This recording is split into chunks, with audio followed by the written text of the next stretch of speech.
परंतु माझ्यासारख्या विकासात 40 वर्ष मी या विकासात आज मी काम करतोय आणि आज पाशा पटेलचंही मी बारीक लक्ष देत होतो. हा माणूस हलकी वाजवणाऱ्याशी चर्चा करतो, त्याचं नॉलेज घेतो, अभ्यासू वृत्ती त्याच्यात दिसली. मी आमच्या लोकांना म्हटलं त्याचा गौरव करा मुलाबरोबर, कारण अशी लिंबीची जोडी, वळसं, चर्चा, आचेगाव हे एकच गाव आहे आम्ही असं समजतो. आम्हाला साहेब, गावचे सरपंच साहेब, उपसरपंच साहेब, माजी सरपंच, सर्व मान्यवर आणि आपण बसलेले सर्व संस्थेवर आणि गावावर प्रेम करणारे बंधू भगिनी, काय आहे की विकास याची व्याख्या काय आहे की सोशल डेव्हलपमेंट. सर्व लोकप्रतिनिधीच आहेत बलवानची. विकास म्हटल्यानंतर प्रत्येक ठिकाणी तुम्हाला गटर, रस्ते, आता कुठेही निधी आला की त्याचाच नियोजन होत असते. त्याच्यापेक्षा सोशल डेव्हलपमेंट, एज्युकेशन, शाळेमध्ये मुलांना शाळेमध्ये सुविधा काय आहे, सामाजिक विकास काय आहे. आज म्हणून शाश्वत विकास ध्येयमध्ये जी 17 बोल 9 थीम आलेले आहेत. पण ट्रेनिंगला आलेला आम्हाला सरपंचांना मी ते शिकवतो. लाईव्हलीहूड, लोकांचं शेतीचं उत्पादन कसं वाढेल, स्वयंरोजगार कसं वाढेल, लोकांना नोकऱ्याची सुविधा कशी मिळेल, रोजगार किती मिळेल, हे पहिलं विकासाचं पहिलं काम काय असते. लाईव्हलीहूड, राहणीमान, गरिबीमुक्त गाव. नंतर लोकांचं आरोग्य चांगलं राहायला पाहिजे, हेल्दी पंचायत. आता त्याच्यासाठी नंतर बालश्री पंचायत. आपण सगळ्यांनी पालकावर फार लक्ष दिलं पाहिजे. मी सर्व ग्रामपंचायत सदस्यांना सांगतो, 8 दिवसात CCTVचा निर्णय घ्या, सगळीकडे CCTV बसवा. आज जे काही गोष्टी ऐकताना तुम्ही असल्या कुठल्याही गोष्टी वळसंमध्ये घडता कामा नये. म्हणजे यासाठी मुख्यमंत्री समृद्ध पंचायत राज अभियानामध्ये आपल्या जिल्ह्याचे पालकमंत्री जयकुमार गोरे साहेब, एक ग्रामविकास मंत्री, त्यांच्या मार्गदर्शनाखाली आम्ही मुख्यमंत्री समृद्ध पंचायत राज अभियान आणलं. आज महाराष्ट्रात मी अनेक ग्रामपंचायतीत जातो आणि मला सांगतात की साहेब या CCTVचा काय फायदा झाला. हे रस्ते नंतर करा, 4 दिवसांनी करा. पहिल्यांदा माझी महिला, माझी मुलं हे सगळे सुरक्षित असले पाहिजे. आज म्हणून यात्रेला तुम्हाला त्यांना CCTV आणला. आता काही जणांच्या चोऱ्या झाल्या, काही जणांचं वाद सगळे होते, तू बडला चल CCTV करू. आज एवढं चांगलं सोय असताना हे गोष्टी बालस्टेमध्ये मुलावर त्याचे हक्क त्याला मिळाला पाहिजे पालकांची. नंतर जलसमृद्ध गाव, पाणी हा विषय टॉप प्रायोरिटी. तुमचा इन्फ्रास्ट्रक्चर नंबर खाली येतो. पहिल्यांदा काय येते, लाईव्हलीहूड, लोकांना उत्पन्नाचं साधन कसं मिळालं पाहिजे ते. त्याच्यानंतर आरोग्य कसं चांगलं राहील ते 2 नंबर आहे. 3 नंबर बालस्ते, अंगणवाडी, शाळा, मुलांच्यावर संस्कार हे महत्वाचं आहे. नंतर पाणी, नंतर स्वच्छता. स्वच्छता हे अत्यंत महत्वाचं आणि हरितग्राम.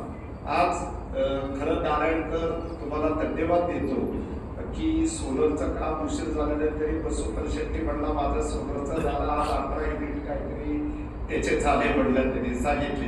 म्हणजे आज सोलरचं काम आपण करायला लागलो. म्हणजे हे शाश्वत विकास ध्येयाकडे आपण केलं पाहिजे की आता आपण प्रत्येकाच्या घरी सोलर पाहिजे, झाडं लावली पाहिजे. आणि त्याच्यानंतर हे इन्फ्रास्ट्रक्चर. पहिला इन्फ्रास्ट्रक्चर कुठं, शाळेमध्ये हँड वॉश स्टेशन आहे का, हे इन्फ्रास्ट्रक्चरचा नंबर 1 होतं. म्हणजे शाळेमध्ये स्वच्छतागृह आहे का. परवा काका आणि मला सर दाखवत होते आमचं स्वच्छतागृह किती आम्ही पॉश केलेलं आहे. हे खरं गरजेचं आहे. सगळ्या शाळेमधलं स्वच्छतागृह, पिण्याच्या पाण्याची सोय, नंतर हे शाळेचं कंपाऊंड, या गोष्टी पण महत्वाच्या असतात. नंतर सामाजिक दृष्ट्या सुरक्षित गाव, लास्ट माणूस ज्याला आतापर्यंत काही मिळालेलं नाही त्या माणसाकडे लक्ष कसं जाईल.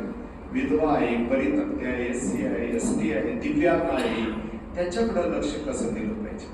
आणि त्याच्यानंतर एक चांगलं प्रशासन सुशासन असलं पाहिजे, टेक्नॉलॉजीचा वापर केला पाहिजे. त्याच्यानंतर महिला महत्वाचं म्हणजे महिला असली हे खरं माझी काळे सरला विनंती आहे, यापुढे स्टेजवर एक 2 तरी महिला सदस्य असले पाहिजे. मी कुठेही ट्रेनिंगला पाठवताना अगोदर महिलांचं नाव आहे का नाही, कारण कधी पण महिला असते महिलांनाही सन्मान दिला पाहिजे, या दृष्टीनं कामं व्हायला पाहिजे.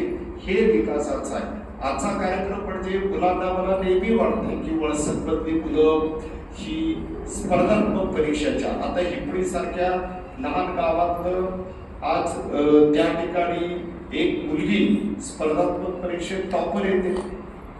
आज मला काजी कडवसचा पोवाळे पोवाळे काजी कडवसचा ते आपल्या रुपेश गायकवाडचा तात्विकच आहे त्याची ओळख आहे. मी तो डेप्टी कलेक्टर झाला. माझं काय मत आहे की आता तुम्ही जे 10वीचे मुलं आलेले आहात, 10वी हे फार महत्वाचं असते. मी पण मी विकास यात्री पुस्तक सगळ्यांनी माझं पुस्तक वाचावं असं मला वाटतं. त्याची किंमत फक्त 240 रुपये काळे सरांकडे आहे, वाचा.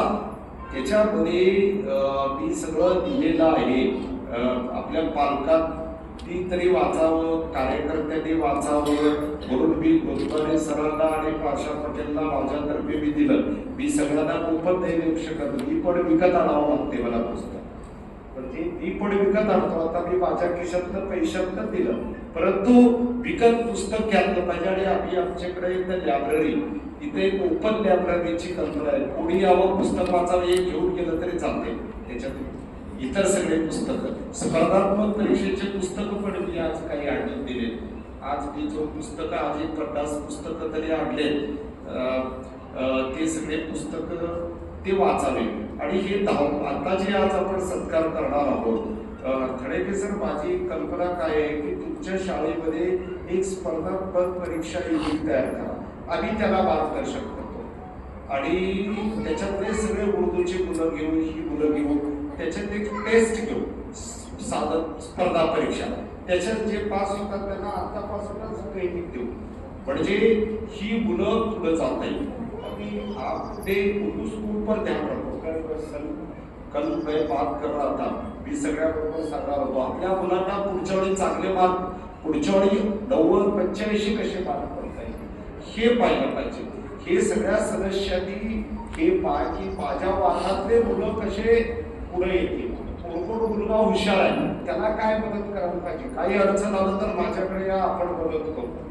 माझे काय विनंती आहे की हे हिरे शोधा. आज हे जे 20 मुलं आपण आज गौरव करतो त्यांच्या आई वडिलांनी काळजी घ्या. त्याचा कल कसा आहे, काय आहे त्याला. मी 10वीला पहिला नंबर आलो या शंकरलिंग हायस्कूलमध्ये, टॉपर आलो. हे माझा टर्न पॉइंट आहे. मला कळालं की मी हुशार आहे. मी ते हुशारीवर मी असं दाखवून गेलो की माझ्या जीवनात यशस्वी झालो.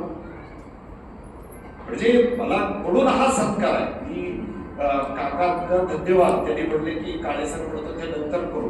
काका म्हणले काय नाही, उद्या करायचं. आणि आपण असं ठरवले की दर रथाच्या दिवशी जरा संध्याकाळी सगळे आजूबाजूचे लोक एकत्रित व्हावं, सगळे गोळा. स्वारी मी जास्त बोललो, हे मुलांना तुम्ही चांगलं शिकवा ह्याच्यातले, आणि मुलींना अधिक चांगलं त्याच्याकडे लक्ष द्या. आणि आज स्पर्धात्मक परीक्षा तुम्ही यशस्वी आला. सगळे डिप्टी अधिकारी सगळे महिला असतात, सगळे टॉपर आज महिला अधिकारी आहेत. म्हणून ग्रामपंचायतीने पण हे शोधा कोण कोण हुशार आहे, त्या मुलांना आपण काय मदत केली पाहिजे. तुमच्या वार्डात तुम्हाला ठीक आहे, आता तुमचे 62 लाख आले, 62 लाखामधलं 32 लाखाचं तुम्ही बांधकाम बिंदकाम, काय रस्ते, कोणाला कॉन्ट्रॅक्टर घ्यायचंय, काय घ्यायचं घ्या, परंतु चांगलं काम करा. 32 लाख रुपये तुम्ही हेल्थ, न्यूट्रिशन ह्याच्याकडे लक्ष द्या, शिक्षणाकडे लक्ष द्या.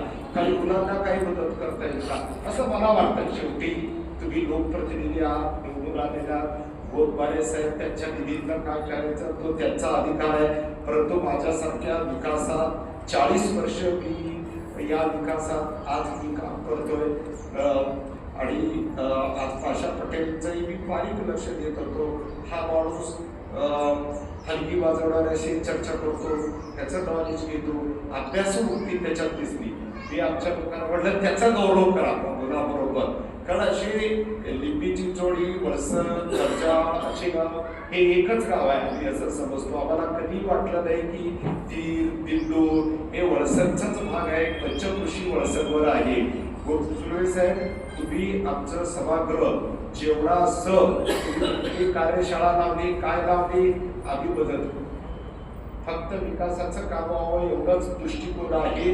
आपण वाटलं तर तुमच्या पुढाकारानं मी शिकवणारे सगळे घेऊन येतो, मी येतो, ग्रामपंचायतीला मार्गदर्शन करतो. कोणत्या काय गटाचा तटाचा असू द्या, गावाचा विकास होणं गरजेचं आहे. आपापले एक एक दिवस महत्वाचे आहेत. म्हणून तुम्ही आला. मी काकांना म्हणत होतो, आपण जिल्हा परिषद सदस्य आणि पंचायत समिती सदस्य, आपले जिल्हा परिषद सदस्य साहेब तरी आज कृषी व पशुसंवर्धनचे सभापती आहेत आणि आज ते दोघं माझ्याकडं सकाळी आले होते. त्यावेळी मी विनंती केली, खरं तुम्ही फार कष्टात याच्यात पुढे आला. आज तुम्ही या मतदारसंघाचं नेतृत्व करता आणि आम्ही सगळे तुम्हालाही सहकार्य आमच्या वळसरमध्ये निवडणुकीच्या वेळी निवडणुका, बाकीच्या वेळी सगळे एक असतात. आमचे नारायणकरी उभारले होते, आमचा खास माणूस आहे, उभारले होते ते, आमचे वकील साहेब उभारले होते. परंतु मनात काय नसते, म्हणजे त्यालाच घ्या तुम्ही, असं समजू नका वळसरमध्ये कॅन्डिडेट उभे होते असं नाही. ते निवडणुकीच्या वेळी निवडणुका लढत होते, तुम्हाला काय होतं परत पडले.